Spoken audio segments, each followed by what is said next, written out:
Sejam muito bem-vindos a mais um @OVP. Como sempre, um prazer inenarrável estar aqui com vocês. E hoje nós temos o prazer de receber o Donovan Maia, CEO da Fox Digital Commodities, Fox Grãos. Por que eu gaguejei falar o nome dele? Porque o Instagram dele é Donovan Fox. Eu ia chamar de Donovan Fox, só que o nome dele não é esse.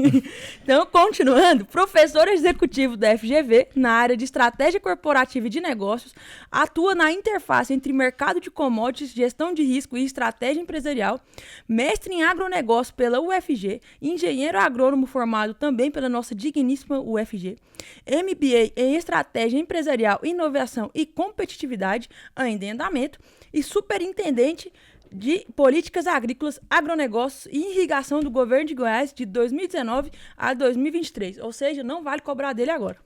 Experiência no setor privado em empresas como Ambev, Supply Engineering e Down AgroSciences, promotor técnico de vendas. Vivência prática em negociação de commodities, logística, produção e comercialização agrícola. O homem é um monstro. Que isso? Ficou grande, né? Parece até que é muita coisa. Não, pouca coisa.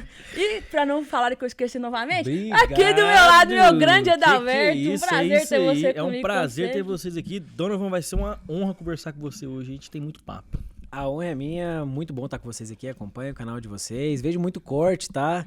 E também tá na casa do Raul aqui, que a UVP, o Raul, a grande cara, o grande rosto aí da UVP, né, que conduz muito bem, um orgulho, digo isso, já disse isso pra ele, um orgulho pra Goiás aí, porque ele eleva o estado de Goiás no mercado financeiro, então pra mim é uma honra estar aqui.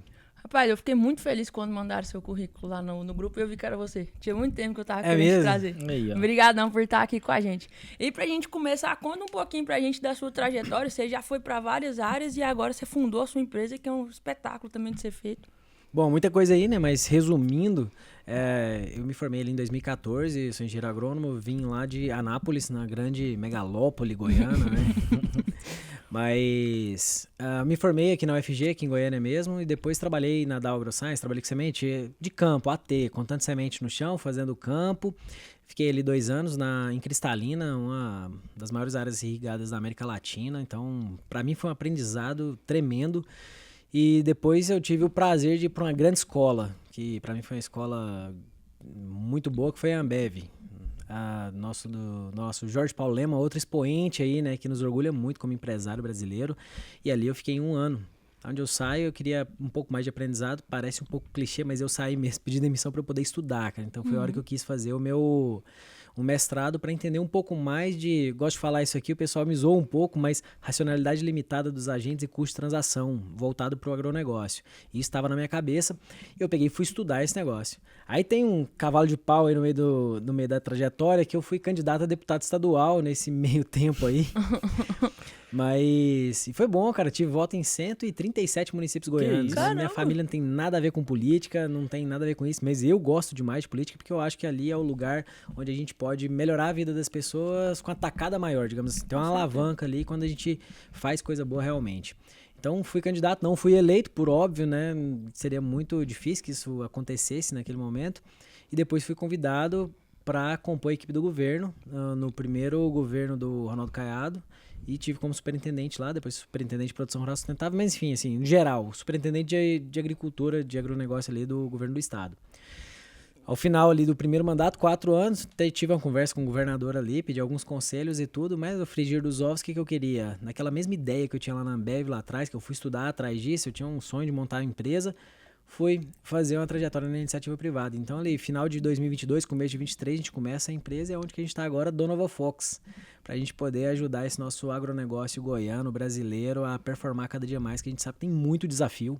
O agronegócio ele passa por um momento de empresarização necessário, um aumento de margens espremidas, e a Fox ela vem justamente para dar um olhar diferente, não quem toma, mas quem consegue fazer com que o agronegócio seja mais sustentável, mais rentável, de todos os lados. Porque se começou a falar muito do ambiental, mas sem a parte financeira nada se sustenta. Exatamente. Então, a Fox ela vem com um olhar bem diferente para o agronegócio brasileiro e graças a Deus nós estamos crescendo muito justamente por fazer o produtor rural cada dia ter mais sustentabilidade no campo. E só para eu entender, hoje você está com quantos anos? 34. 34. Pô, é uma puta trajetória. E por curiosidade, na Ambev você entrou fazendo o quê e como que ele... Porque, pelo que eu entendi, a Ambev ela que te deu estalo pra você partir pra poder fazer tudo isso. Cara, tinha uma vontade minha muito grande desde quando eu fazia faculdade de mexer com derivativos. Não, só que a universidade não dá base pra gente pra pensar em gestão. Eu tive uma disciplina que falava disso e eu gostava muito até de boi ali, de derivativos e tudo. E eu não tinha essa oportunidade. Quando eu fui pra Cristalina, fiz estágio na Agroquima aqui, uma empresa goiana também. E saí, fui pra Dow e ali eu ficava conversando com os produtores sobre isso, cara, como é que a gente faz gestão e tudo, e aquele negócio. E aí eu falava muito assim de jovem, faculdade, um dia eu vou trabalhar na Ambev, né? Mas era por outro motivo, que era uma cervejeira, né? Então, cara, se tiver agrônomo eu vou entrar lá dentro. E pra minha surpresa, cara, apareceu uma vaga e uns 10 amigos meus me mandou. Cara, inscreve na vaga. Eu falei, cara, não tem nem chance do negócio Porque desse. é muito difícil o processo seletivo da Ambev. Tinha 800 candidatos e era uma vaga. Olha aí, Então, assim, é difícil pra caramba. cara, e a vaga era pra engenheiro de suprimentos mesmo, então era uma vaga difícil, mas como tanta gente me mandou, eu falei, poxa, vou pleitear a vaga, né? E aí eu fui, cara, foi passando, eu lembro que até na vaga, do último dia da vaga tem uma história interessante, engraçada, eu tinha ido pro Amapá, cara, ia abrir umas áreas no Amapá pra poder plantar roça lá, tava meio doido nesse tempo aí, mas é uma grande oportunidade, viu? Mas, e aí eu cheguei atrasado no último dia da etapa processo seletivo, e eu acho que contou muito, vou contar essa história pra vocês, que ela é muito interessante. Eu cheguei atrasado e no final tinha umas 20 pessoas ali. Cara, meu voo chegou em Brasília, não tinha o que fazer, falei, seja o que Deus quiser e vambora. Cheguei lá, a hora que eu cheguei, meu nome, eu acho que era o primeiro. Isso em Brasília o processo? Não, era em Anápolis, eu peguei o carro e vim. Tá. Beleza, aí só que é o seguinte, meu nome acho que era o primeiro. E aí, por causa que eu tava em ordem alfabética, acho que não tinha gente antes de mim. Beleza. Aí um senhor levanta e fala assim, muito engraçado, o cara que mais chega atrasado vai ser o primeiro. Eu falei assim... Falei, gente, deixa eu falar um negócio pra vocês, eu vim de longe, mas minha tarde tá reservada, eu não tenho outra coisa pra fazer. Faz o seguinte, se o senhor quiser, me deixa por último. Aí você não se importa, não? Eu falei, moço, eu tô aqui pra isso, não vai fazer diferença nenhuma na minha vida. Beleza. O que acontece logo depois? Enrolou demais as entrevistas. E aí eu fui ficando, e já deu meio-dia e meio, 1h, sobrou só eu. Os entrevistadores saem e dizem... Vamos lá. Cara, vamos almoçar? Puta, e chamaram você. Uai, eu tinha que almoçar eles também. Fui almoçar dentro da Ambev, então é 1h de entrevista a mais, de conhecimento, ali era a minha oportunidade, Exatamente. né? E aí eu acho que eu fiquei umas 2 horas na sala de entrevista depois. Caramba. Já fez amizade com os caras no almoço. Legal, né? Tinha um alemão, um argentino e 2 brasileiros. Foi bem interessante. Isso, foi forte. E foi bem legal ali, cara, aí passa ali... Aí a segunda parte engraçada é que eu saí, beleza, depois a gente liga, aquele negócio. Eu falei, nada, né, velho? Os caras que estavam aqui, eu tinha o quê? 23 anos, né? Era muito novo. 22 anos, não sei, muito novo. Aí um dia eu tava carregando semente, tava em Cristalina carregando a caminhonete e tava tudo suado, cara do céu. E carregando saco de semente ali pra poder levar pro cliente, aquele negócio. E aí me liga, né? A mulher pegou e falou assim, DDD 54 me ligou, lá do Rio Grande do Sul. Oi, Donovan, isso. Cara, você foi selecionado pra vaga da minha. Eu falei, não, moça, não tem condição, não. Não peguei velho lá, não. Tô carregando caminhão de semente aqui. Aí ela pegou e falou assim, não, eu tô falando sério, você vai querer a vaga? Eu falei, não, querer eu quero, mas deixa eu te falar um negócio. Como é que é isso mesmo? Não, amanhã você tem que se apresentar lá em Anápolis. Putz. Falei, mas Cristalina é perto, né? Aí eu falei, mas moço, deixa eu te falar um negócio. Meu gerente tá a uns 10 metros de mim. Se isso for real, eu tenho que pedir demissão agora. Você não tá mentindo, não, né? É a pressão que você pôs nela também. Aí ela, não, eu tô falando sério. Eu falei assim, mas não tem nenhuma etapa, nada, que eu tenho que pedir demissão. Aí ela, não, eu tô falando sério. Então tá. Eu falei, Carlão, temos que conversar. Aí eu já peguei, larguei o saco de lá, arruma alguém pra carregar aqui, eu tenho que ir embora. Aí foi um negócio que... Mas pra mim foi assim, surreal, cara. Uma experiência incrível. O sistema de gestão da Ambev ali, e era muito pouca gente. Era eu e mais 2 no setor Brasil. E aí tinha uma moça que tava grávida, inclusive ela pegou licença e tinha um que tirou férias. Então aí acabou que eu fiquei... Putz. Pra você ter noção, a gente tinha passado por uns problemas naquele momento, 2016, teve uma quebra de safra muito grande, então tinha questão de fertilizante, tinha umas questões lá que tinha que receber dívida, negócio de 40 milhões de dólares, eu não sabia nem onde que eu tava ali pra resolver, mas é aquele negócio, né? Você quer aprender a andar de bicicleta, sobe na bicicleta sem rodinha e vai embora, você vai cair, vai, mas... necessidade faz um sapo anda. Então foi assim, foi uma escola muito boa, cara, onde... eu ficava muito ali olhando Argentina, Uruguai, Paraguai, Brasil e tocando boa parte do milho aqui Brasil, que era um cereal não maltado, né, da cerveja, e olhava um pouquinho de cevada, fazendo experimento aqui no Centro-Oeste, um pouquinho em Minas, e foi isso aí. Aí deu 11 meses, Hoje, o Laço ficou 11 meses. 11 meses, não deu um ano, cara. Tem muita coisa que eu acredito que você tenha tirado de lá e trazido hoje pra dentro da Fox, né? Com certeza. A Fox hoje, ela é voltada pra commodity, certo? Estratégia de hedge também, ela entra. A parte de gestão também da propriedade, vocês também atendem. Cara, eu a queria gente entender trabalha como o que seguinte. funciona, qual que vocês mais agressivam ali que vocês conseguem atender o produtor. Cara, a Fox ela é uma trading. Tá. Então a gente se posicionou no mercado, que aí você fala o seguinte, quem que é trading no Brasil e no mundo? Só empresa centenária. Sim. 120, 250 anos e aquele negócio todo. Quem que são? Ó, grava aí, gente, ó. A, B, C, D. ADM, Bung, Cargill e Dreyfus, certo? Então o que a gente fez? A, B, C, D, I, F, Fox. Daqui a pouco a gente chega lá. Então o negócio é o seguinte, a gente montou a Fox para ser... Trazendo de lá, o que eu vi? Eu comecei a monitorar o quanto milho andava para chegar em cada base. E o que eu comecei a perceber? Peraí, eu tenho que trazer um monte de fornecedores de locais diferentes, de acordo com o compliance da empresa, que a Ambev é muito organizada, seleciona muito bem seus fornecedores. E aí é o seguinte, e eu tinha que sustentar, acho que eram 7 plantas em 7 estados diferentes, alguma coisa assim. E enfim, e eu comecei a monitorar tudo isso e falei, cara, peraí, tem um negócio aqui. Porque os preços, eles são formados por um peer-to-peer ali entre... duas pontas, digamos assim. Entre comprador e vendedor, eu tenho uma diferença de prazo de pagamento, eu tenho uma diferença de preço, frete. E eu tenho uma diferença de frete e eu tenho uma diferença tributária. Que não está sendo considerado. Que não está sendo considerada. Eu não estou fazendo a melhor inteligência disso. Até tentei implementar essa ideia lá dentro, não sei o quê, mas falou, cara, tá tudo certo, não mexe com isso agora não, vamos deixar mais pra frente. Eu falei, você quer saber, eu quero estudar isso. Aí foi a hora que eu saí. Então, a Fox hoje, ela trabalha justamente para dinamizar o agronegócio brasileiro, para ter inteligência tributária, financeira e logística, para fazer uma comercialização mais sustentável. Tá. Então, assim, hoje, dentro da empresa, nós temos 3 linhas de negócio, digamos assim, né? Que é propriamente a comercialização de grãos. Então, nós compramos de produtores rurais soja, milho e sorgo, mas somos focados em milho e sorgo justamente por quê? Porque essas grandes 3 trabalham muito com soja, que é 70% de exportação, certo? Agora o milho, nós produzimos pra caramba. Goiás é o maior estado de produtor de sorgo. Então a Fox ela resolveu se posicionar como um liquidante ali, uma força do produtor na hora da comercialização de milho e sorgo. A gente começou a olhar isso, começou a olhar a logística, então a gente faz o comércio mesmo ali de grãos, comprando desses produtores rurais e... A outra ponta é a logística. Hoje nós temos mais de 2.000 caminhões dentro da nossa plataforma, que o pessoal fala que é tipo um Uber do grão. É mais ou menos isso mesmo. Então nós temos ali caminhoneiros autônomos, transportadores que trabalham junto com a gente ali dentro da plataforma Fox, digamos assim. E tem uma área de consultoria ali voltada para produtores rurais. Aí eu entro em custo da fazenda, não sei o que. Não, eu entro em estratégia de comercialização. Ah, era isso que eu queria saber. Tá bom. Do Red mesmo. Dentro dessa consultoria, mas ela é muito... não vou dizer que ela é fechada, ela é seletiva mesmo para produtores rurais que tem o perfil que a gente precisa, que a gente quer nesse momento, que vão conseguir ter performance mesmo. E hoje eu vou te falar uma coisa. Pensa vocês aí, ó, em casa aí.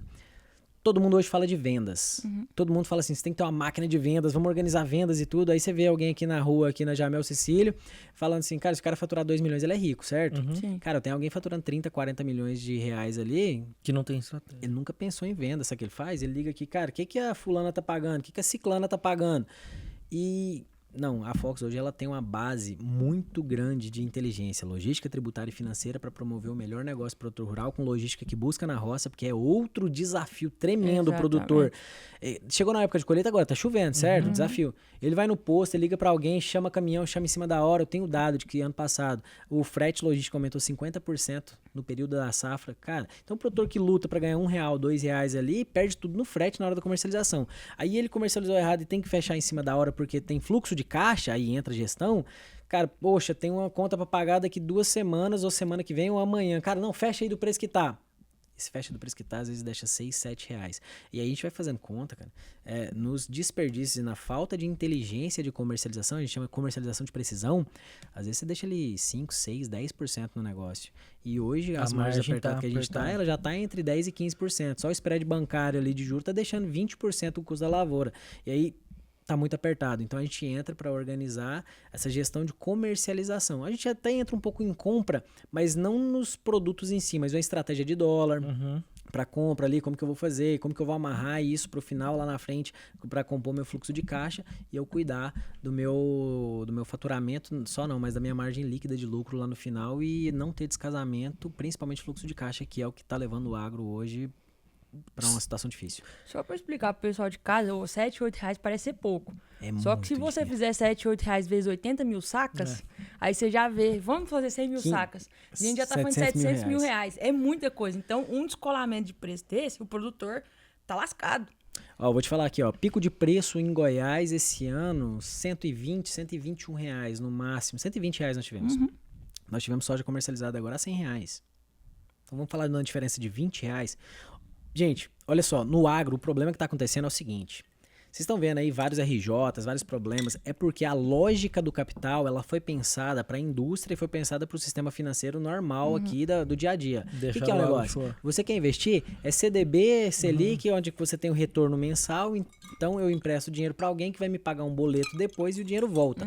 A lógica do agro é diferente. Porque é uma lógica de produção, não tem essa. E antes ela ficava dentro de casa, o que era? A revenda que estava ali, dava crédito pro produtor, não deu pago agora, vamos levar para depois, que eu entendo que choveu, que não sei o quê. E vai indo, aquele negócio. O mercado financeiro entrou depois da falta de subsídio, que antes era só o Banco do Brasil com dinheiro capital subsidiado, né? E aí depois vieram os fundos e o dinheiro fora do agro para poder sustentar esse agro. Só que a lógica veio do mercado financeiro e não a lógica do agro. E é isso que a Fox hoje olha com muita precisão, como que a gente faz para casar esses dois mundos. Porque quem tem dinheiro quer colocar para rentabilizar, só que ele quer segurança também. E nessa lógica não funciona muito bem. Então, o que a gente viu foi, cara, a gente precisa casar o mundo. O mundo do agro, ele tem um modus operandi de ser que a lógica do capital tem que entrar lá. Então, hoje é o que a Fox está fazendo para trazer esse mercado financeiro mais próximo ao sistema produtivo, não só do produtor rural. Então, não é só trazer dinheiro de FDIC, de CRA, para trazer dinheiro para dentro. Precisa de governança. Os advogados falavam muito de governança, talvez há uns 4, 5 anos atrás, mas é que realmente a lógica de capital ela tem que vir com a gestão dentro de casa. Pegando um gancho disso aí, que era até um ponto que eu queria abordar, você antecipou ele na ideia do seguinte, antigamente, não antigamente, hoje ainda ocorre muito, eu acho que é a maior parte.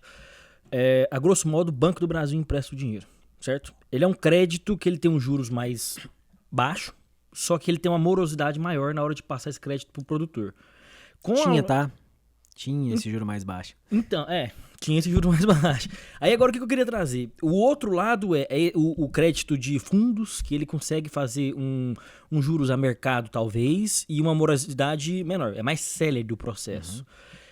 O produtor hoje, ele tem conhecimento dessa outra modalidade, é algo que ele consegue enxergar, visualizar, e ele tem adotado, porque ele já, resumindo, ele consegue entender que hoje ele não tem que recorrer só ao Banco do Brasil, porque tem um juro um pouco mais baixo, mas também é mais moroso. E ele tá enxergando essa outra possibilidade ou não? Deixa eu te falar. Essa possibilidade, ela é mais falada do que exercida. Tá. Porque é o seguinte, ninguém sabe das contas do produtor rural. A Fox ela trabalha até para uma empresarização desse produtor rural para pensar em fluxo de caixa, balança.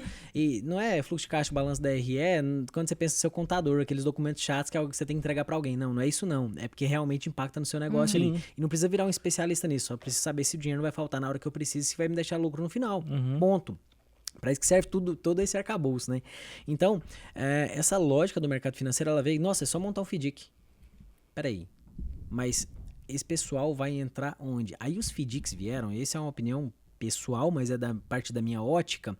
Os FDICs vieram e falaram assim, vamos suportar o agro. Só que eles entraram nas empresas que dão crédito para o produtor e não diretamente no produtor. Porque para o produtor pegar esse dinheiro desse mercado financeiro, ele tem que estar muito bem estruturado e mostrar uma governança muito boa para o mercado. O que, sei lá, vou chutar, 95% dos produtores não estão preparados para isso. Normal. Então, foi por meio dessas empresas. Foi onde que entrou muito dinheiro e esse dinheiro, por não ser subsidiado, ele entrou caro. Tá, que é o eu concordo que antes entrava um dinheiro subsidiado, agora não é subsidiado, então ele tá alto. Caríssimo, cara. Então é muito dinheiro, é muita produção só para pagar conta, só para pagar dívida. Aí apertou com a variação de commodity que a gente vê na pandemia, uma alta de preços, depois ela cai. E nesse momento de alta, foi um boom do agro, onde todo mundo falou, cara, tem muito dinheiro, todo mundo queria financiar o agro, e produtor rural entrando na atividade também. E alguns que já estavam comprando máquina, você comprou uma máquina de 4 milhões, que hoje ela vale 2. Então, peraí. E outra, só que a parcela da máquina de 4 milhões ficou. E uma soja que estava 180, hoje ela está 100, 110 de novo. Então, o custo ficou altíssimo na relação de troca. Isso foi um problema que a gente gerou bem na descendência dos preços ali pós-pandemia. Parece clichê ou até velho falar de pandemia, mas não. A gente ainda está sofrendo efeito da pandemia porque foi, sabe, um cupim de boi ali? Foi um cupim. Se você olhar o gráfico, tem um cupim ali no preço das commodities. Então, isso acontece. E aí a gente está no momento agora, é aquele negócio. Para ficar melhor, às vezes a gente tem que ficar pior para poder passar por um período. É difícil, mas eu vejo com muito bons olhos, cara. Por quê? Não vai diminuir a produção porque não diminui o consumo. A gente está aumentando sustentabilidade, combustíveis verdes. Hoje a gente produz etanol de milho, etanol de sorgo, aumentando biocombustíveis da parte da soja. HVO, que é o combustível de avião, vindo de soja também. Então, assim, eu acredito muito que só vai melhorar. Só que é o seguinte, a lógica produtiva, eu tenho uma premissa. Antigamente, a gente olhava assim, o agro era isolado, ninguém tocava nele. Tá lá. Às vezes você fazia uma margem de 30%, 40%, era bom demais o fazendeiro. Só que aí o mercado financeiro foi ficando apertado, olhando a taxa Selic, falou, cara, não dá não, vou entrar naquele negócio. E viram que dava para entrar. Muita tecnologia entrou. O mercado financeiro entrou, ele achatou margem. Ele falou assim, cara, é só colocar chapéu? Eu entro e faço com chapéu também e vou lá fazer. Então, entrou muita tecnologia, o mercado financeiro olhou para esse negócio, entrou dentro, e agora para o produtor rural ele conseguir ter sustentabilidade no negócio dele, ele também vai virar um empresário rural, não dá mais. E quem vem para ajudar isso aí, ajudar assim, forçar esse lado, é a reforma tributária, que a partir do meio do ano, produtores rurais já vão ser considerados PJ, né? Porque a gente fazer atividade na PF, né? Voltando um pouquinho na história da sua empresa, da criação. Você falou que você gostava muito de gado também, quando você começou a estudar derivativos. Por que você foi só pro grão? Você não foi também pro lado da pecuária? Olha só, não sei, pra te falar a verdade. Na academia eu vi muito pouco área de pecuária. Então, assim, a agronomia não vê gado ali. A agronomia e o UFG a gente não olha gado. É um ou outro que gosta de ir lá pra veterinária. Então, assim, a gente não via muito isso. Eu gostava do gado, não pelo gado em si, da parte técnica de criação do gado. Eu gostava do gado porque o instrumento financeiro de proteção de margem é excepcional, cara. Excepcional. Então, assim, vou falar de agora, esse podcast vai ao ar agora, né, começo de 2026, então eu vou falar pra vocês, faz só um exercício, para o vídeo aí, vai lá, nos gráficos de preço e olha a relação de troca boi por milho, nós estamos de novo em uma excelente relação de troca. Então, assim, cara, quem souber isso aí, e aí você fala assim, mas não é só milho que o boi come. Tá bom, mas tem a ver o preço da arroba do boi com a arroba do milho. Se eu tô numa relação de troca boa, tá excelente para fazer instrumentos financeiros e garantir margem. Porque o problema do agro é justamente que quando eu vejo que a minha margem tá aumentando, aí eu espero. E a margem cai. Então, assim, por isso que eu falo essa empresarização, esse olhar para o mercado financeiro, ele é de extrema importância para que a gente possa garantir margem e sustentabilidade. E o produtor é o seguinte, ele é empresário. Todo empresário ele tem que especular um pouco, né? Você concorda? Não tem um empresário que não trabalha fora especulação, porque se for para garantir, você vai para Selic. Então, você tem que especular um pouco. E entenda especulação, gente. Não me entendam mal. E isso eu aprendi com o meu sócio, o Henrique, que é produtor rural. Ele falou, Donovan, produtor rural não trabalha só para proteger margem não, tá? Ele trabalha para ganhar dinheiro. Então, por exemplo, dentro da nossa empresa hoje o negócio é o seguinte, cara, eu tenho que proteger o negócio dele, a margem dele mínima e deixar ele preparado para ganhar. Então, esse que é o sentido da especulação. Dar a tranquilidade para ele. Eu tenho tranquilidade, mas eu tenho possibilidade. Se o mercado vem a meu favor, eu participo dele também. No boi eu vejo isso uma possibilidade muito grande. E eu vou te falar, tem um lapso temporal, porque o vídeo fica gravado, depois a gente vai ver, né? Mas, cara, eu tenho que falar, deve ter 6 meses, tá todo mundo falando, boi vai explodir, boi vai explodir, boi vai explodir. Cara, para com isso. E aí eu vejo várias consultorias tentando dar notícia pro produtor para poder animar ele. Tá bom, eu sei que a gente vive de esperança, isso é legal, isso é muito bom. Só que viver de esperança, às vezes, faz a gente não olhar pro caixa. Então, assim, cara, passou, né? A gente vive de esperança, na verdade, a hora que a gente decide ser produtor rural. A hora que você coloca uma semente no chão, a hora que você reza pra nascer, a hora que você... Isso já é esperançoso. A hora que você vai lá no banco e pega um dinheiro grande, isso já é esperança. Eu não posso ter esperança em preço. Então, assim, só que se esse preço vier, eu participo. Então, essa é a lógica da Fox hoje, de como que a gente vai fazer com que esse agro melhore. É assim, porque, cara, eu tenho um negócio que melhora a vida das pessoas. Concorda? Sim. Ganhar dinheiro, cara, a gente trabalha para ganhar dinheiro normal. Só que o que eu vou fazer que a nossa empresa, que o nosso suor, o trabalho do dia a dia também melhora a vida de outra pessoa que tá lá na frente? Então, assim, a gente pensa nisso o tempo inteiro. Qual a contribuição que eu tenho num momento tão difícil do agro? Então, hoje a gente tem um ecossistema muito grande em volta da Fox, que são caminhoneiros, transportadores, transportadoras, né? Caminhoneiros autônomos, muitas revendas do nosso lado, algumas multinacionais também que trabalham conosco ali, a gente juntando, e o mercado financeiro aqui de lado, e a gente juntando todo esse ecossistema para poder deixar mais margem no negócio. Sabe por quê? Porque quando o produtor perde, cara, todo mundo perde. Todo mundo perde. Vai dar na ponta da linha também. Não, e o dinheiro ele some, cara. Ele some. Ele não é assim, ó, nossa, vendeu mais barato, o dinheiro foi pra quem? Ele não foi pra ninguém. Ele deixou de circular. Tava em Palmeiras de Goiás hoje. Se o cara perdeu R$200 mil porque ele vendeu mais barato, aqueles R$200 mil deixam de circular na cidade. É um grande ativo pra comunidade que o produtor vá bem. Nós precisamos que o produtor rural vá bem, porque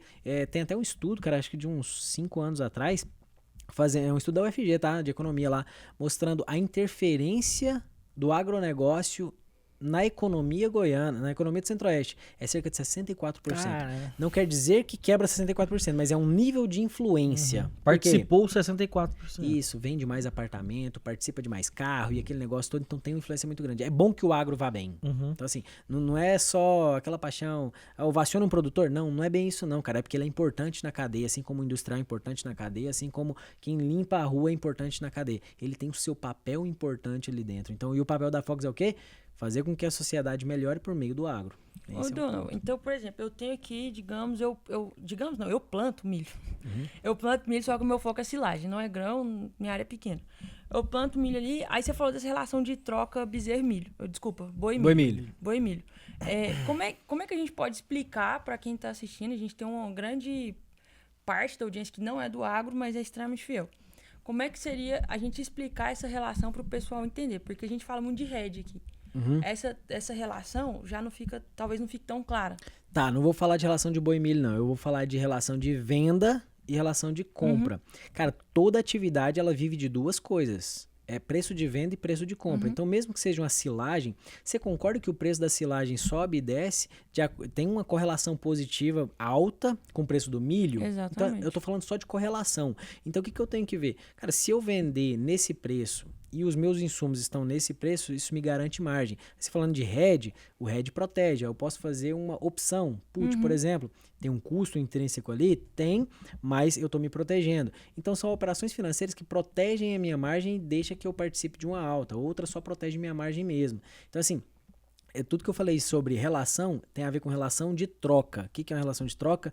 Eu comprei esse copo aqui por R$10, eu tenho que vender ele por R$15. Esse é o ponto. Então, assim, se eu ficar assim, comprei por R$10 e eu estou num mercado extremamente volátil, não fiz contrato nenhum, vou ficar esperando aqui 4 meses e esse preço do copo vai para R$3, executei prejuízo.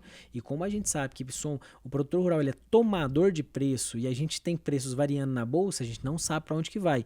Então pode ser que eu tenha comprado insumos, que aí no caso eu tenho bezerro, aí depende do sistema, né? Eu entendo muito pouco de gado, tranquilo. Tá? Eu entendo da parte de comercialização, mas todo o insumo produtivo ali eu tenho um custo, e a hora que eu faço esse custo aqui, eu tenho um preço de venda, peraí, tem margem aqui, então eu estou fazendo a relação de troca, estou protegendo essa relação de troca. Por isso que eu gosto do gado, porque parece um pouco mais claro isso. Na agricultura, ele é mais difícil justamente por causa da soja, que a soja não tem só um componente, igual o milho eu trato no mercado interno R$1 por saco. A soja ela carrega dentro dela dólar, ela carrega prêmio, ela carrega CBOT, que é o preço em Chicago. Então ela tem, e eu ainda tenho um mercado interno aqui balizando alguns preços. Então eu tenho um desafio maior para fazer agricultura na hora da comercialização do que quando eu olho para a pecuária. A gente sabe da importância de fazer isso aí com a finalidade de proteger preço, pensando na margem. Eu acho que o produtor hoje demorou um tempo até para ele poder ver que aqueles preços que estavam ali perto da pandemia, eles não vão voltar mais aquilo ali. Eu acho que é difícil chegar naquele ali. Qual que você entende como a principal barreira hoje para o produtor falar, eu sei da importância de fazer um travamento de preço, de usar da estratégia de hedge, e o que impede hoje o produtor de aderir a isso? Porque a gente sabe que não é uma coisa que ele é tão comum de ser feita, principalmente porque é produtor velho. O que vocês encontram lá na Fox hoje e falam, esse cara eu preciso conversar com ele dessa forma? Cara, tem muito a ver com perfil, mas assim, é uma questão de acesso, cara. Vamos falar aqui do mercado financeiro. A UVP trabalha tem um podcast agro hoje, tem um foco no agro aqui, mas basicamente é o mercado financeiro e o maior volume de vocês, certo? Você concorda que se eu olhasse 10 anos atrás, o mercado financeiro não existia. Então você fala assim, cara, como é que eu faço para esse cara que tá aqui, para ele poder investir, para aquela mulher que tá ali naquela loja ali, como que eu faço para ela investir? É educação. Não tem outro caminho. É educação e gente preparada. Gente, para sentar nessa mesa aqui, conversar sobre hedge, o que é hedge, o que é uma put, eu vou te falar o seguinte, os nossos produtores rurais da nossa área de consultoria que nós temos lá, cara, eles começaram, acho que nenhum deles fazia derivativo. Hoje todos eles fazem derivativo. Então é um processo educativo, tem que ter uma metodologia muito clara e assim, tem que aliar, o maior ponto ali que a gente tem que quebrar é que bolsa de valores, para poder operar derivativos, não é para ganhar dinheiro. Exatamente. Então, assim, você não usa a bolsa no agro para ganhar dinheiro com a bolsa. Você utiliza ela para melhorar o seu sistema produtivo. Então, assim, mesmo que o resultado da bolsa some a sua produção ali, você não pode pensar nela, peraí, eu ganhei dinheiro com derivativo e aqui na soja. Não. É uma coisa só. Isso aqui faz parte da minha estratégia, é parte da minha comercialização. Aquilo ali te ajuda a alavancar, te ajuda a proteger e te ajuda a ganhar. Então, assim, voltando à sua pergunta, é o conhecimento não só do produtor, mas de gente preparada que vai conseguir ter um tempo com ele ali, demonstrando as boas metodologias e que o negócio funciona, que isso é provado. E se a gente for olhar, as indústrias utilizam. Há quanto tempo? Há quanto tempo, exatamente. Então, assim, o agro não olhou para isso até agora porque a margem era boa.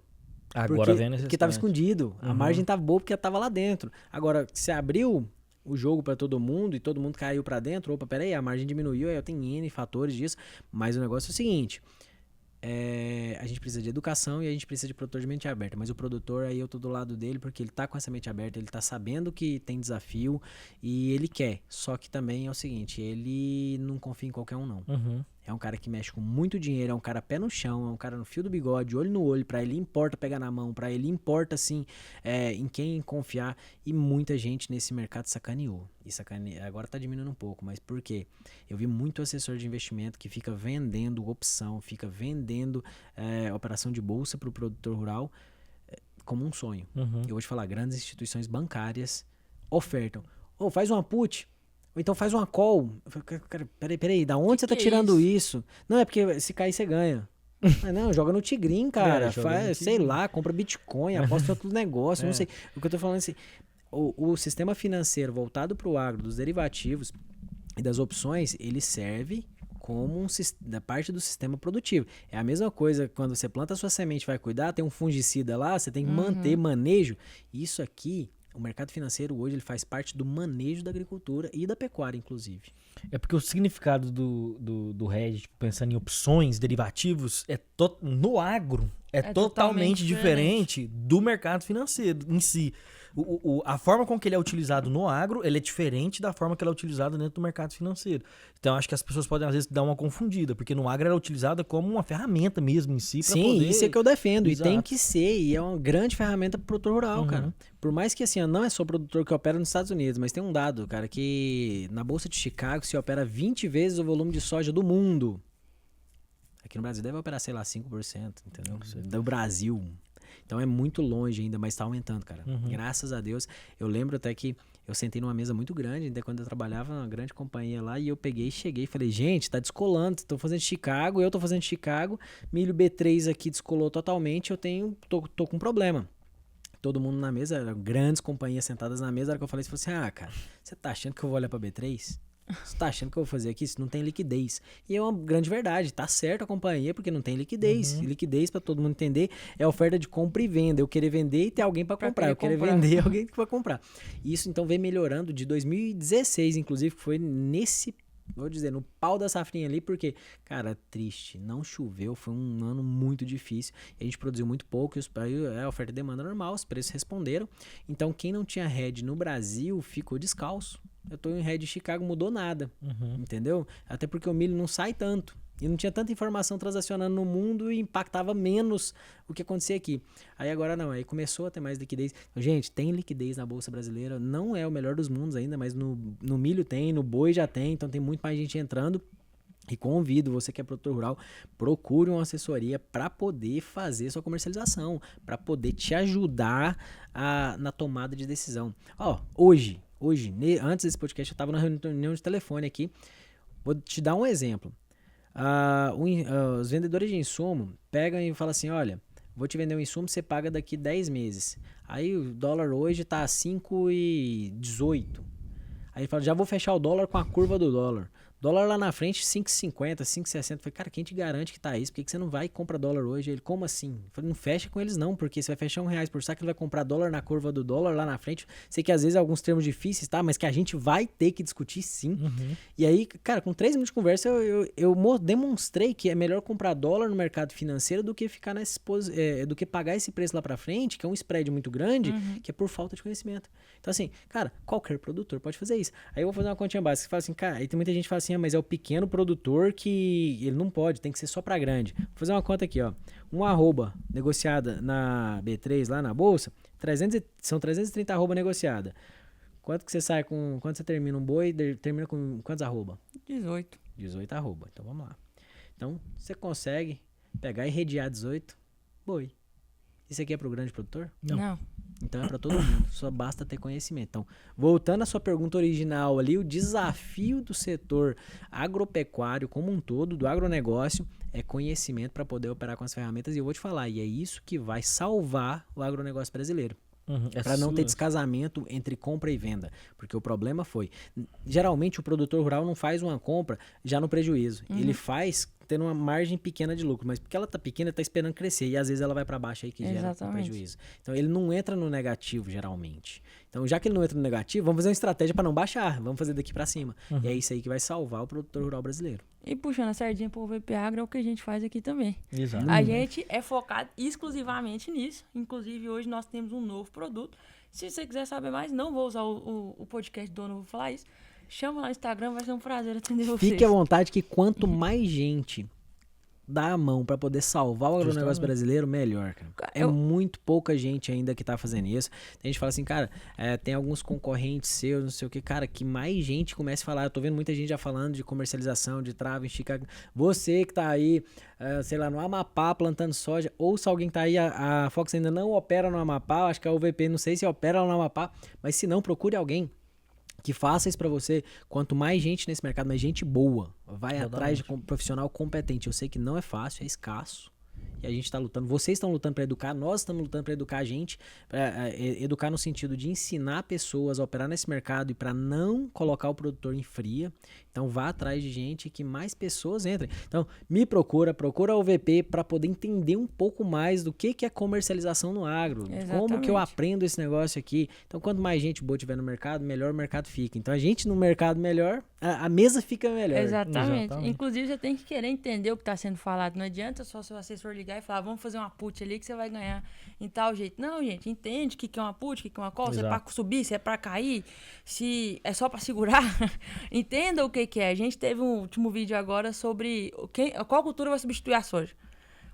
Aí o pessoal sentou o dedo nos comentários, falaram de cultura que eu nunca nem ouvi falar também. E eu acho que é impossível substituir a soja. Hoje sim, hoje no Brasil. Não faz sentido pelo sistema produtivo. Então pode substituir em algum momento? Pode, mas você tem uma barreira de entrada, assim que você tem uma barreira de saída. Você já tem todo um sistema produtivo voltado para isso. Então há alguns anos isso vai acontecer, normal. Então assim, o que eu costumo falar é o seguinte, e aí eu vou te falar um negócio que me incomoda, tá? Muita gente vendendo informação, primeiro eu falei no começo aqui, para poder simplesmente animar o produtor rural, ou gente vendendo informação por informação. Cara, tô te deixando informado e vou fazer o que com isso? Vai lá tomar sua decisão, tô te mantendo informado. Agora, o que a Fox preocupa hoje e faz? Cara, tá tudo certo. Eu não vou ficar olhando pro mercado só pra questão de tendência. Eu olho o cenário, eu vejo onde que eu tô e o que eu tenho que fazer. Eu tenho que tomar decisão. É simples assim. É assim que o empresário olha pro negócio dele. Não adianta eu olhar pro meu negócio sonhando com alguma coisa. Eu olho sonhando, preparando pra ganhar? Sim. Só que eu olho pro meu negócio e tomo decisão consciente de acordo com o cenário que eu tenho. Então, assim, não é só vender informação. Boi vai subir. Cara, eu vou tirando print do dos outros. Eu tô vendo de postagem de boi vai bater 380, 400 conto. E de gente séria. Pois é, mas isso tem 6 meses. Não, mas é um absurdo o cara ficar propagando isso pra clickbait, cara. É um absurdo. É ofensivo pro produtor. É ofensivo, sabe por quê? Porque esse produtor fica lá. Ó, há 2 anos atrás nós tivemos boi na bolsa a 240. E aí vamos lá. Aí eu quero te convidar a pensar comigo o que é bom e o que é ruim de preço. Fiz um vídeo no meu Instagram é pequenininho, não é influência igual vocês assim não. Mas o negócio é o seguinte, cara, fiz um vídeo lá. Tem preço bom ou preço ruim? Vai lá, Donovan, @Donovan Fox. Como é que é, Elisa, no Instagram? Tem um vídeo.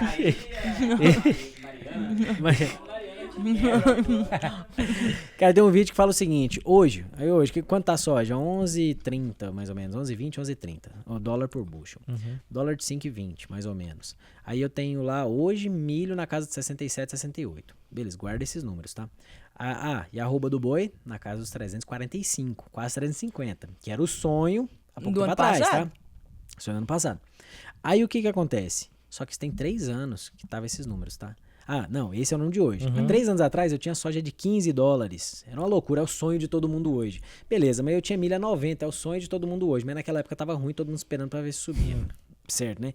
Aí só que aí fala, tava tudo mais alto? Não, o boi tava 300 e hoje tá 350. Então o que eu quero dizer? Cara, uma certeza que eu tenho, o mercado vai variar. O problema é se você tá preparado para pegar a oportunidade naquele momento e não simplesmente preparado para poder ficar esperando alguma coisa acontecer. Cara, tá preparado? Tem a ferramenta?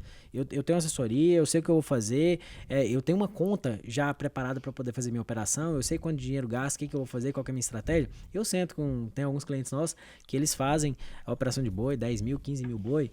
Eu falo, cara, vamos particionar em lotes, nós vamos fazer isso. Quando o preço bater aqui é isso. É assim, não é se subir ou se cair. É quando cair, vai acontecer isso. Quando subir, vai acontecer isso. Tá certo? Então, pra mim, aí anota essa frase aí, ó. Gestão de risco, pra mim não estar preparado pra se acontecer alguma coisa. É pra quando acontecer alguma coisa. É isso. É isso. Tira a pergunta do leigo.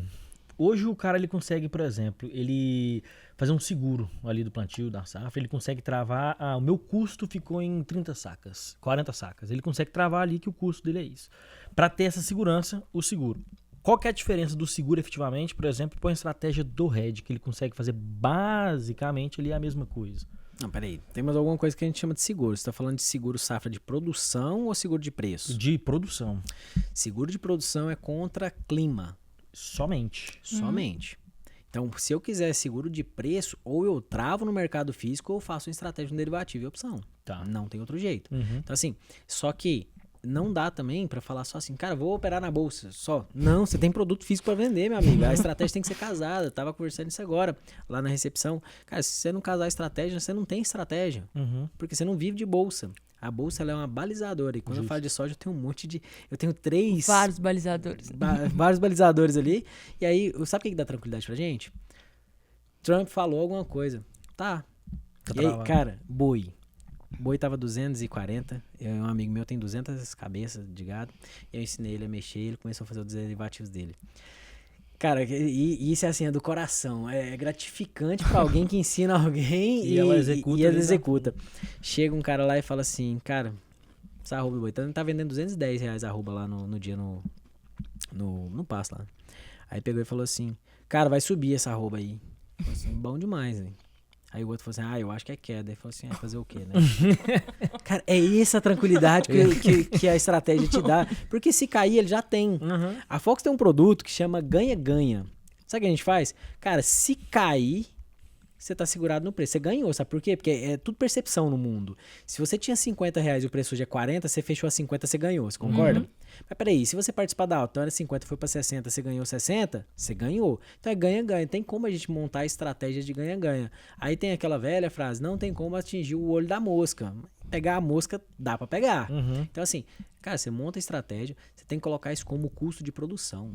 A estratégia de comercialização não está dentro do seu custo de produção. Aí vamos trazer aqui para o mercado um mercado não agrícola, o mercado aqui da nossa Faria Lima aqui, de Goiânia. Você concorda que toda a lógica de vendas e o custo com CRM, custo de máquina de vendas, custo de propaganda, não está embutido no custo do produto? Sim. Pois é, seu custo de venda tem que estar embutido no seu custo de produção. Ele está ali dentro. E eu vou te falar, no agro essa alavanca é muito maior, porque fazer uma gestão de comercialização, fazer uma comercialização de precisão, ela é muito mais efetiva. Por mais que seja commodity. Não tem como. Pode falar assim, mas eu tenho que agregar valor. Cara, você trabalha com commodity, você é tomador de preço na compra, tomador de preço na venda. Então eu tô amarrado. Não, aí a gente entra para poder falar assim, tem como fazer alguma coisa aqui no meio. Só que eu tenho que entender. Agregar valor. Poxa, eu vou produzir um milho convencional, tudo bem, mas a gente tá falando de larga escala. Larga escala é a commodity mesmo. Arroba de boi, eu produzo boi China, que não sei o que, não, meu boi dá rendimento de carcaça 54%. Não, beleza, isso é bônus, mas o que eu tô falando é a commodity. A commodity aqui eu vou tratar o boi como 20 arrobas ou 18 arrobas, eu vou tratar como arroba. Mas é vaca, tá bom. Você comprou mais caro ali, você vai ter um bônus na hora da comercialização, mas eu vou tratar ali como um balizador de preço. É isso que a bolsa é pra gente. Perfeito. E voltando na atuação da Fox como trading, a partir de qual tamanho o produtor pode procurar vocês? De 1,20 até uns 2,10 ele dá conta. Não importa o tamanho do produtor, não. Eu demorei 2 segundos pra entender o que ele tava falando. Bem, eu não ri antes pra poder não estragar a dele até você pegar, velho. Deixa eu te falar, eu tenho um negócio comigo, que isso aí eu trago de momentos de secretaria, tá? A gente trabalhava com muita agricultura familiar. E, cara, isso pra mim é muito caro. Eu também fui produtor da agricultura familiar, produzi berinjela, chuchu, quiabo. Saia 10 horas da noite da roça, ia pro Ceasa 3 horas da manhã, já fiz muito isso, cara. Então, assim, e uma coisa que eu levei pra quando eu fui pro setor público, e a gente fez muita política pública voltada pro agricultor familiar, e a gente tinha muito lá, assim, o pequeno produtor. Cara, não tem pequeno produtor. Tem produtor. Tem pequena propriedade. Mas grande produtor é aquele que consegue gerir o seu negócio e consegue trazer margem e sustentar a sua família. E dar retorno por dinheiro, capital investido ali, para ele e para a família, porque a família toca o negócio. Esse é o jeitão do agro de tocar. Então, assim, não tem tamanho de produtor. Eu acabei de te mostrar aqui que com 18 boi, 18 cabeças, você consegue entrar num negócio desse. Agora, você pensando em Fox, cara, pensando em Fox, não tem produtor vamos falar um produtor pequeno, sei lá, 300 hectares, 400 hectares, 400 hectares. Se ele produz ali, vou falar de milho, tá? Milho safrinha, ele produz vezes 100, cara, ele produz 40 mil sacos. Beleza. Você produz 20 mil sacos? Não, produtor nosso. Eu vou falar, o que eu não dou conta de fazer? Eu não dou conta de buscar meio caminhão, né, na roça, mas isso não é um sistema produtivo de commodity. Então, assim, a Fox hoje ela atende qualquer tamanho de produtor, até porque as vendas são picadas. Não é o produtor que eu trato, peraí, o tanto que você planta, não. Você quer vender 10 mil sacos, 20 mil sacos, 100 mil sacos, 200 mil sacos? São lotes. Então, independe do tamanho da propriedade ou do tamanho da produção. Hoje, dentro da nossa consultoria, eu tenho produtor que fatura aí, que produz, sei lá, 800 mil sacos e produtor que produz 50 mil sacos. Eu pensando nos maiores problemas que nós temos com os grãos hoje, que a gente não tem com gato, porque é óbvio, o gato tá no pasto, não tá no confinamento. Silo. Capacidade de armazenamento. Como é que vocês fazem? Por exemplo, vocês compraram 500 mil sacas. Como é que vocês fazem com essa capacidade de armazenamento ou vocês já mandam direto pro porto? Olha só, é segredo, né? Aí tá dentro de casa. Se eu contar meu segredo aqui, todo mundo vai abrir uma Fox, não dá. Cara, mas isso faz parte da inteligência logística. Agora eu vou arrumar briga, tá? Porque fundo tem uma mania de falar que tá faltando dinheiro para armazenagem. Aí eu tenho dados para comprovar isso. 52% do que cabe dentro vou reformular, peraí. Vou falar um dado. De tudo que a gente produz, eu consigo ter capacidade estática apenas de 52%. De tudo que eu produzo no estado de Goiás, tá? Levando em consideração o estado de Goiás, mais ou menos essa porcentagem, tá? Mas peraí, 30% tá na mão das indústrias e trades, então na mão do produtor tem quase nada. Poxa, então peraí, falta silo pra caramba. Aí, peraí, com isso eu consigo ter uma tese gigantesca. Mas eu vou falar pra vocês, não é só isso. Na verdade, isso nem é o Q1 prioritário. O prioritário está na inteligência de comercialização, uma inteligência logística. E é por isso que a gente está aqui. Então, o que a Fox faz? Ela é uma inteligência, ela sabe para onde que vai e o que acontece. Eu tenho que passar no armazém, não tenho que passar no armazém. O armazém, inclusive, é um CAPEX, um investimento muito alto, que quando o produtor rural tem dentro da propriedade dele, é muito caro. Aí você vai falar, não, então você está falando para não fazer armazém na propriedade? Não, não é isso, é só que ele tem que ser dimensionado de acordo com a sua necessidade. Armazém é muito bom, tá chovendo agora, cara, você não precisa levar, você vai ter menos perda, você vai passar ali, você vai secar dentro da sua propriedade, você não para a colheita por causa de filho em outro lugar. Isso são ganhos gigantescos. Só que é o seguinte, é uma estrutura, um custo que eu não consigo imputar como ganho por guardar. Porque, cara, isso é especulação.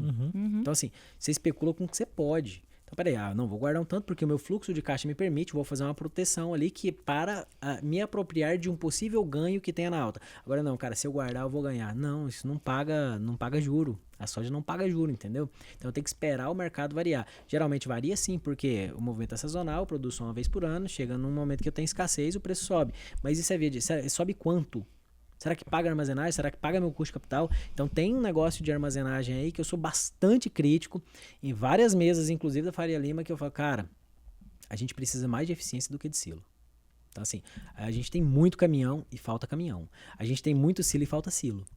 É por quê? Porque eu tenho muito silo vazio na hora errada e eu tenho muito silo cheio com várias filas no lugar errado. No fim das contas, tipo, é sempre sobre logística. Sempre foi sobre logística. Tipo, a forma com que você vai estruturar tanto a parte da gestão, da distribuição, a forma como você vai fazer isso vai fazer você aproveitar o silo na quantidade certa, aproveitar o caminhão na quantidade certa. E não é porque muitas vezes a gente fica cego tentando só colocar mais coisas, quando na verdade se a gente ajustar a casa, parar, olhar, vou te falar mais. Trabalhar com o que tem. Sobre logística, mas é mais sobre eficiência. É sobre eficiência na tomada de decisão. É igual eu tô falando, cara, vamos lá. Qual que é o produtor que consegue guardar toda a sua safra durante um ano? Impossível. Não, e primeiro que não faz sentido, concorda? Você tem que estar esperando alguma coisa muito grande. Você tem que pagar a conta também, pô. Pois é, e quem pode fazer isso? Agora, eu vou fazer um silo que vai comportar toda a minha produção. Será que isso é inteligente? Gente, e de novo, por favor, respeito muito quem toma decisão e projetista e todo mundo que tem essa tese. Só que falta uma eficiência na tomada de decisão do que fazer. Para o produtor ter uma noção de colocar um silo hoje, ele tem que fazer muita conta. Até porque o CAPEX, o capital parado, o capital empregado em alguma coisa ali, ele consome juro e ele tem que se pagar ao longo do tempo. Geralmente o produtor rural, ele não é um armazém geral, então ele roda só para ele tem que pagar o custo daquele armazém, que é uma crítica muito grande minha, que para mim, produtor rural tinha que prestar serviço também para poder girar, porque ele ia beneficiar não só ele, que ia ajudar a pagar aquela conta, mas beneficiaria o vizinho ali, porque esse custo ia cair e beneficiaria todo mundo. Hoje, dentro da Fox, a gente consegue fazer umas mágicas desse jeito aí, de otimizar os silos, otimizar os caminhões, e as sazonalidades. Ô, Donovan, já que a gente falou de especulação, chegou nos assuntos meio espinhentos, eu ouvi falar muito em outubro e novembro que não teríamos safrinha de milho, porque todo mundo tava replantando soja. Mas será que vai ter? Então, aí eu queria saber a sua opinião, porque até onde eu sei, Mato Grosso já começou a plantar safrinha, na minha região ali de Santa Cruz, o pessoal já tá plantando também. Santa Cruz é onde? É, depois de Cristianópolis, indo pra Pires do Rio. Sim, não, Palmeiro também lá, né? Perto de Palmeiro. Gente, aí é que tá. Aí vamos voltar naquele assunto das mídias, de quem quer like. Como é que vocês falaram? Clickbait. Clickbait, o que é? Pra clicar? É pra clicar, é pra dar clique, é pra dar clique. Cara, o negócio é o seguinte, essa galera tá louca pro clickbait aí. Exatamente. Eu sentei em mesa... Tá, vou contar isso aqui de uma forma bem simples. Sabe como é que você faz pra descobrir se vai faltar, se o preço vai subir, se o preço vai cair? Coloca 10 produtores em roda e fala assim... Aí todos eles vão falar assim, gente, o que vocês acham que vai acontecer? Não, o preço vai subir porque não tem.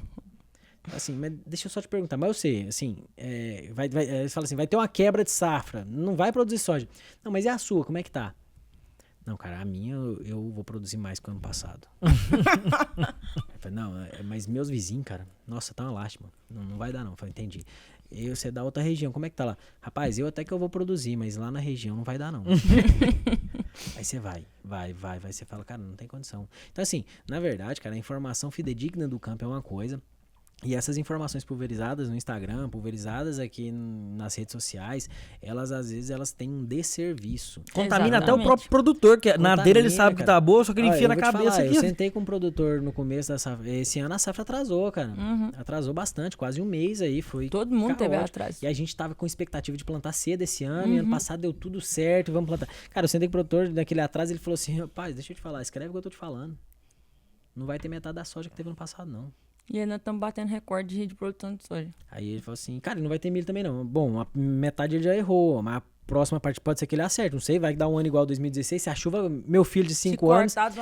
Menino, ele é uma esponja, tá? Ele absorve tudo. Aí eu não sabia. Aí o filósofo de 5 anos olha pela janela, tava chovendo, e falou assim: pai, eu tô preocupado. Eu falei: com o quê, meu filho? Com a safrinha. Aí eu olhei e falei assim: safrinha? O que foi? Se essa chuva corta, não tem safrinha. Eita lasqueira. Mas realmente, se essa chuva corta, não tem safrinha e o negócio vai ficar ruim. Mas vamos lá, vamos pegar de hoje. Cara, realidade. Soja produziu muito. A gente só tem que tirar do campo agora. Tá chovendo bastante, vai dar uma atrapalhada ali. Mas, colheita. Cara, muita soja. Beleza. Segundo ponto, safrinha. Goiás tem uma dificuldade maior do que todos os outros estados nesse momento. Então, o que acontece? Mato Grosso tá plantando bem. Goiás está com dificuldade um pouco maior e a safra está atrasada e a gente pode ter problema por diminuição de produtividade. Porque é o seguinte, a soja, cara, ela aguenta desaforo. Soja, eu vou falar um negócio pra você. Nossa, aguenta desaforo mesmo. Agora o milho não. Plantou tardiamente, faltou chuva, produtividade lá embaixo. Então assim, podemos ter problema na safrinha? Podemos. Mas aí, vamos na gestão de risco nossa? Se subir, eu tô preparado. Exatamente. Se cair, eu tô preparado. Aí, o que eu tenho que fazer? Aí, onde entra a mágica dos derivativos? Que se eu olhar só reais por saco e fechar um monte, meu custo em reais por saco, eu tenho obrigação de entrega. Chega lá na frente, não produzir aquele tanto, não tem como eu entregar. Vou ter que pagar a multa de uma coisa que eu não produzi. Agora, se eu tivesse um derivativo para me ajudar, que hoje é a estratégia que a gente faz para todos os clientes, cara, se você não produzir, tudo bem. Era só um insumo produtivo ali que não rolou e a perda foi menor. A outra parte da produção vai pagar isso aqui. Então, assim, esse ano, na minha concepção, vai ter safrinha. Só que só Deus sabe o que vai acontecer. Se a chuva cortar, como meu filho disse, como esse produtor disse, a gente vai ter uma quebra muito grande e o preço vai explodir. E eu vou falar para vocês, eu quero que produza muito e o preço suba, o que é incoerente, não sendo uma pandemia. Mas em termos gerais, oferta e demanda regula preço. Então assim, cara, eu tô acreditando que vai ter uma boa safrinha. Eu olhando pro estado de Goiás, acho que o basis vai aumentar, quer dizer, o prêmio vai aumentar, a basis diminui. Por quê? Porque se a gente realmente produzir menos, se a chuva não for até final de abril, para pegar esse milharal todo que vai ser plantado fora da janela, a gente vai ter uma diminuição de produção. E aí, como o nosso consumo interno é grande, vai ter prêmio subindo. Então, assim, isso pode acontecer. Mas pode acontecer também de chover até final de abril. E se chover até final de abril, é milho demais, gente. E outra, muita gente guardou milho do ano passado, por isso que o preço do milho não tá subindo agora. Isso que eu queria entrar, eu tava conversando com o Matheus, o nosso consultor da UVP Agro, eu perguntei, Matheus, por que o milho tá caindo?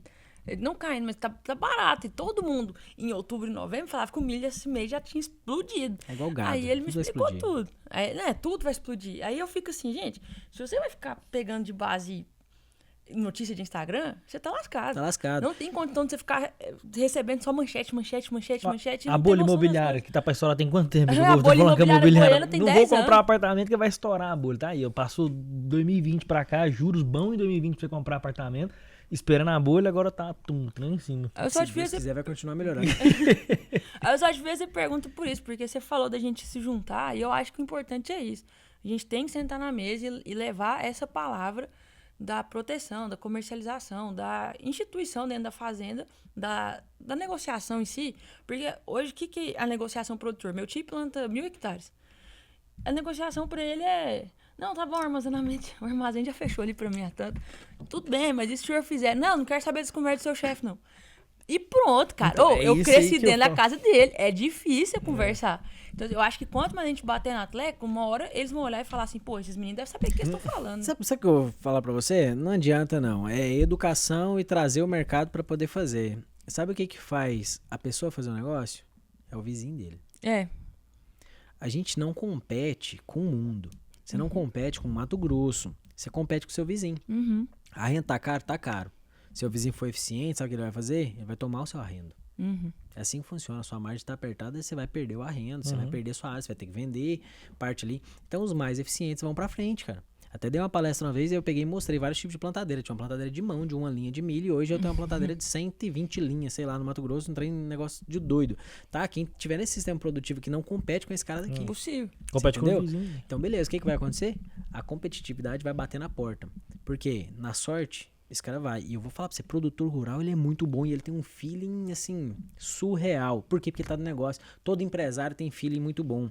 O negócio é que, já pensou? Você coloca feeling, você coloca esforço, você coloca dinheiro, você coloca empreendedorismo na veia e você coloca uma gestão de comercialização. Você tá feito. Aí tá feito. Aí esse cara é o cara que vai crescer, vai ficar maior cada dia e vai poder prosperar nesse negócio. Então, assim, o que aconteceu? Vou te explicar no milho safrinha por que não subiu, tá? Um monte de gente falou que não ia ter milho, aí o milho ia explodir e todo mundo guarda o milho. Muita gente eu ouvi falando o seguinte: pega dinheiro emprestado pra pagar a conta com juro alto porque eu espero o preço do milho subir. Gente, o maior erro do mundo. Não, você não pega juro alto pra pagar a conta, você paga a sua conta primeiro. Sobrar, você guarda. Quem sou eu pra falar de erro também, mas é uma estratégia que não é boa. É uma estratégia que dificilmente paga a conta. Então, assim, isso aconteceu e o que aconteceu agora em janeiro? Veio muito milho pro mercado. Muito milho. Cara, mas você não tinha nada. Pois é, mas eu deixei 40 mil saquinhos guardados. Eu tenho 30 mil, eu tenho 50 mil saquinhos. E, cara, o comprador, quando ele vai sentindo que tá tendo oferta, ele não precisa subir preço. Aí aquela velha continha lá, aquele velho gráfico, oferta, demanda, faz preço. Todo mundo estuda. Todo mundo estuda. E aí, assim, eu queria fazer uma crítica aqui, já que pode, tô bem à vontade. Que eu não gosto desse povo que fica... Aí, de novo, o clickbait fala assim, cara, você tem que ter o seu oponente, né? Cara, não sei se você tem que ter um oponente, não. Aí é só pra clique mesmo, porque tem gente que fala da JBS. Aí depois não pode nem falar. Cara, a JBS tá sacaneando. Cara, esquece a JBS, olha o gráfico. Opera conforme o mercado e não olha pra JBS. Cara, você vai operar bem, porque ela também opera naquele gráfico lá. Você vai surfar na mesma onda. Eu só tô dizendo o seguinte, peraí, então você tá defendendo... Não tô defendendo ninguém, não tô falando mal de ninguém. Eu só tô falando que tem oportunidade de você fazer um bom negócio quando você olha pro seu negócio e para de olhar pro negócio dos outros. Exatamente. Só isso. Se você operar bem seu negócio, fizer boa gestão, cara, você vai estar dentro do jogo. Então, não adianta eu falar o seguinte, as trades estão contra o produtor rural. Meu amigo, elas estão fazendo o negócio delas. Elas estão trabalhando lá. Agora, o que a gente tem que fazer do lado de cá? Trabalhar do lado de cá e ganhar. O negócio é que alguém vai comprar e alguém vai vender. Numa mesa de boa negociação, sabe o que é um bom negócio? É a hora que você sai satisfeito e eu saio satisfeito também. Ganha. Agora, é o ganha-ganha. Só que agora, se você tem um nível de formação, um nível de estudo ou um nível de acesso à informação muito mais baixo que o meu, eu vou ganhar sempre. Exatamente. E é por isso que aí, quando eu ganho, eu me vitimizo e sou contra todo mundo. Cara, não é isso não. Vamos pra cima. Vamos ganhar o jogo. Dá pra ganhar, cara. Não tem nada que a gente não consegue ganhar, não. Olha só. Olha a estrutura dessa UVP aqui, que é um orgulho de Goiás, cara. Poxa, peraí. Tem que ser da Faria Lima de São Paulo pra poder construir isso aqui? Não tem, né? Quem tá construindo a maior trade de grão do Brasil e, quiçá, do mundo, tá saindo daqui também. E nós vamos construir esse negócio aqui em favor do produtor rural, em favor do nosso... Nem é do produtor, é do agronegócio, cara. É em favor, inclusive, da sociedade que vive na cidade, que depende do sucesso do agro também. Então, nós temos que juntar e falar, cara, dá pra fazer. Então, assim, parar de viver de notícia e viver de produção de verdade, que é, cara, esse agro é lindo, isso dá certo, é bom demais. A hora que você olha pro gado assim e fala assim, cara... Vai subir. Eu tenho uns vídeos, eu falo muito dos meus filhos, né? Depois que a gente tem filho, a gente fica meio assim. Mas eu tenho vídeos dos meus filhos, eu pergunto assim, milho da safrinha, vai subir ou vai cair? Aí não foi combinado. Meu filho fala, vai subir. Aí minha filha, vai cair. Eu falei, pois é, gente. Não dá pra sair. Eles têm o mesmo nível de informação de que alguém que me liga, cara, e as informações que você tem, o que você acha que vai acontecer? Eu falei, cara, eu não acho nada. Eu só acho o seguinte, você quer montar uma estratégia? Que se subir, tamo dentro. Se cair, tamo dentro. Beleza? Bora? E não é tão difícil assim. Dá pra fazer e tem como fazer esse agro cada dia mais competitivo, cara. Foi por isso que eu saí da Ambev lá, pedi demissão, fui estudar, tá? Porque eu acredito nesse negócio e acredito muito, senão... Se eu não acreditasse tanto no agronegócio, eu não tinha apanhado quiabo também de noite pra ir vender no Ceasa no dia seguinte. Não tinha nem saído da Ambev também, né? Não tinha nem saído da Ambev. Que é uma bom, puta cara, graças a Deus, foi uma puta da estratégia, uma puta da escola. Só que, cara... Muito grato por todo lugar que eu passei, inclusive governo, sentei em mesa de conselho, como FCO, Produzir, que é o benefício fiscal do Estado, sei lá, tinha uns 15 conselhos que eu era conselheiro, cara, e você sentar na mesa e poder falar assim, cara, tô contribuindo de uma forma legal pro agronegócio, tô contribuindo, tudo que eu tô fazendo aqui, contribui de alguma forma para chegar lá na ponta, para eu poder tentar diminuir o juro, para eu poder tentar pulverizar o crédito. Eu ouço muito o Raul falando assim, cara, a lógica do capital tem que ir pra indústria, ele fala muito disso. Do lado de cá eu digo, a lógica do capital tem que ir pro agro. E se a gente consegue fortalecer a agroindústria, cara, a lógica de capital faz todo mundo feliz. Então, seria o paraíso. A sua linha de raciocínio é bem mudando o assunto, mas é porque tanta história de vida, até de que o que você já tinha definido te fez sair da Ambev, o que você já tinha definido te fez buscar o que era o seu foco. É muito parecido com a do Rubens. Do Rubens, sim, da TC. Eu acho muito parecido com a do Rubens. Tipo, o Rubens também tava o mesmo foco. E a paixão que tem pelo agro também é muito parecida à sua que você tem. E ele também tem. Eu acho que a ideia de vocês dois bate muito nessa paixão que tem do agro. Eu acho muito parecido. Acho muito legal a história do Rubens. Estive com ele algumas vezes. Convidei, eu sou professor, né?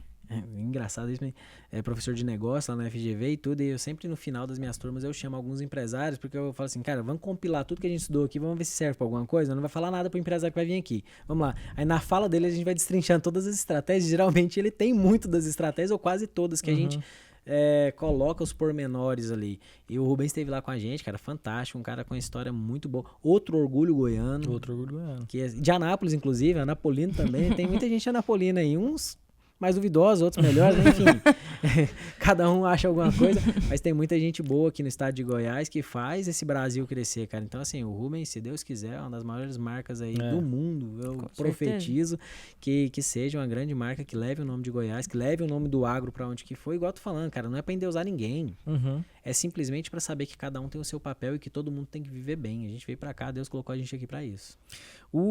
Pegando a linha, um gancho que você deu da FGV, que eu ia tocar nesse assunto também, é claro que se eu vou te perguntar qual que é a importância de se ter uma pós-graduação ou se ter um MBA, é muito importante. Mas assim, pro cara que ele tá num crescimento de carreira, numa construção de carreira hoje, seja dentro do agronegócio ou seja de forma geral, qual que é a importância real dele ter uma pós-graduação, um MBA? Aonde ele consegue chegar, tipo assim, até que você vence isso. A partir daqui você consegue com a especialização. Cara, eu acho que tem muito a ver com o momento. Tem pessoas que vieram trabalhar lá na empresa, pessoas excelentes. Graças a Deus a gente seleciona lá e na verdade as pessoas selecionam a gente seleciona as pessoas, né? Pessoas excelentes com a gente lá dentro da Fox e às vezes a pessoa tá com 3 meses de formado, 6 meses de formado, performando pra caramba, mas cometendo uns erros que são próprios de neófitos, de pessoas novas ali, né? E aí, assim, fala, cara, e aí, que MBA que eu faço? Eu falei assim, qual MBA que você faz?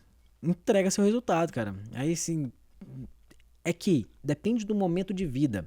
Tem momento que você tem que mergulhar no que você tá fazendo, cara, e falar, até pra entender. Porque a vida, se eu for contar aqui, cara, eu fui do setor público, setor privado, trabalha pra alguém, abre uma empresa, vai tocar horta aqui, não sei o quê. Então, assim, peraí, no meio do caminho você vai entendendo. Então, o que eu indico, na verdade, é que tem muita gente muito nova, às vezes, tentando sair pra fazer um monte de especialização, fazer um monte de curso. E acho que isso por si só já vai... Não alavanca. E outra, cara, hoje, as grandes empresas, elas não estão olhando currículo, cara. Assim, é importante? Sim. É muito importante, só que é o seguinte, não adianta passar um currículo pra mim e falar, contrata. Não é isso, eu tenho que olhar no olho do cara e falar assim, você olhar no seu olho, cara, e aí? Cadê o tesão? Porque, de verdade, sem tesão você não vai em lugar nenhum, você não atravessa a rua. Então precisa de gente que quer, e gente que quer constrói o caminho. Então assim, qual a importância? É muito importante quando você entende o processo. Não adianta você falar assim, cara, vou estudar OKR, vou estudar KPIs, não sei o que, bicho. Peraí. Você entendeu aonde você tá? Você entendeu do agro do tanto que deveria? Você sabe o que é uma put? Você sabe o que é uma call? Tem muita coisa aqui. Aí você tem que procurar empresas, inclusive, que te dê base, que te subsidie, que te treine, que tenha um PDI, que entenda onde que você vai chegar, onde você quer chegar. Tem gente da companhia lá hoje que fala, cara, eu vou ser CEO. E o outro fala, cara, eu vou ser CFO. E tá tudo certo. Tem gente que fala assim, cara, eu adoro ser consultor e eu vou continuar sendo consultor.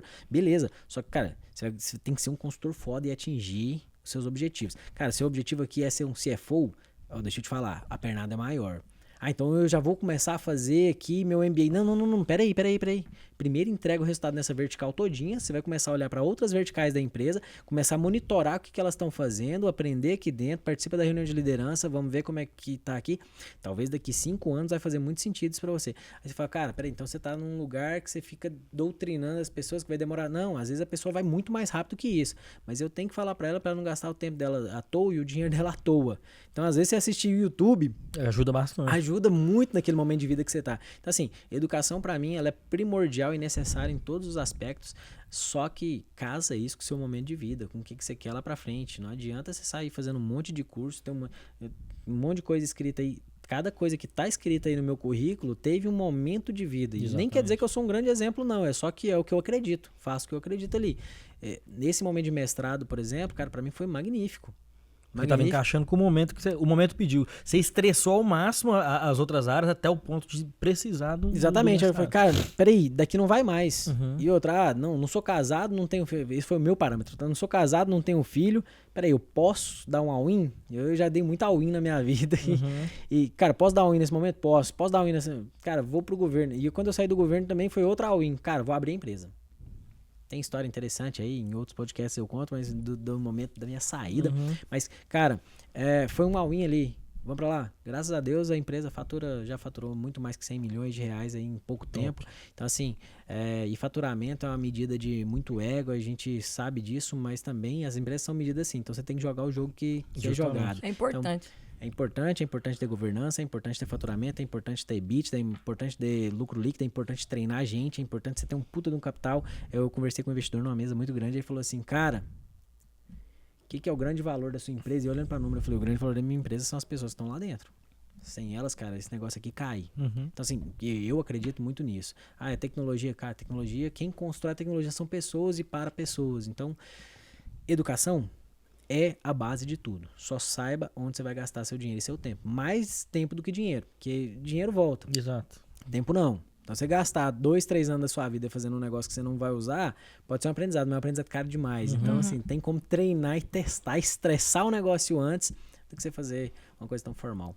É isso, achei importante trazer esse tema porque tem muita gente que já sai da faculdade e fala, pô, vou fazer um MBA, já vou juntar com uma outra aqui, uma pós e parará, tá aqui meu currículo, tá pronto. E aí, você vai me contratar, eu já vou ganhar 15, 20 mil. Já vou entrar aqui como um gestor já, então... É assim, ó, você vai me devolver quantos mil? Eu te contrato por 20, você devolve 80, o ROI tá bom. Exatamente. É isso aí, meus queridos. Mais um episódio, mais um prazer inenarrável estar com vocês. Pra mim foi um prazer mesmo estar te recebendo aqui. Te acompanho há muitos anos no Instagram, acompanho o trabalho da Fox. Por isso que quando eu fui te apresentar, eu quase falei Donovan Fox, porque a gente só vê lá Donovan Fox no Instagram, então eu não sabia seu sobrenome. Até assustei quando eu recebi aqui o currículo. Obrigadão mais uma vez. Eu acho que foi mais uma aula. A gente sempre fala que um podcast aqui é uma aula gratuita que os inscritos estão tendo. Eu espero que vocês aproveitem muito essa aula especificamente. Espero que nós possamos crescer juntos, tanto a UVP Agro quanto a Fox Grãos, e levar essa noção de importância para o produtor rural e fazer o agronegócio chegar no nível que eu sei que o agronegócio brasileiro pode chegar e não chegou nem aos pés do que pode ser chegado ainda. Show de bola, agradeço vocês.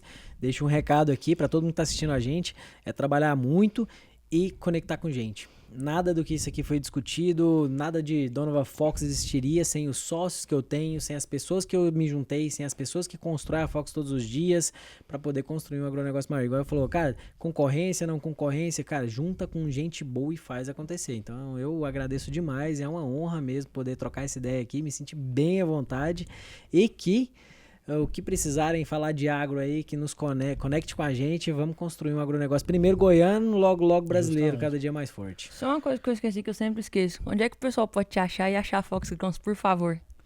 Fox Grãos nas nossas redes sociais, digita Fox Grãos lá, ou então @DonovaFox, que é o meu pessoal ali, ou o site www.foxgrãos.com.br. E nós ficamos aqui em Goiânia, ali na T7 com a Mutirão, para quem conhece Goiânia, ou então vai nas nossas redes sociais, liga, vai fazer uma visita com a gente, vem tomar um café, vamos conversar. Aqui em Goiânia, né, tem esse jeitão, hein? Tomar um café e comer um pão de queijo a toda hora. É isso. E onde é que a galera te acha? O meu Adalberto Rocha tem que pedir lá, porque minha mulher vai ver se passa no filtro, na curadoria. Mas pode pedir lá que a gente dá uma olhada. Dona, vou te agradecer, cara. Obrigado pela conversa, foi um papo excelente. Muito obrigado a vocês também de casa aí pela confiança, pela parceria. Lucas também, tamo junto, obrigado. E vocês me acham, como sempre, na UVP Agro, uvpagro.com.br, a UVP Agro no Instagram, a UVP Agro no YouTube. Só que eu também tenho nome, então é a.Lígia Sá. Meu Instagram é aberto, pode ficar à vontade, meu marido é bravo. E qualquer coisa ele resolve com vocês. Beijo grande, até a próxima. Falou, tamo junto.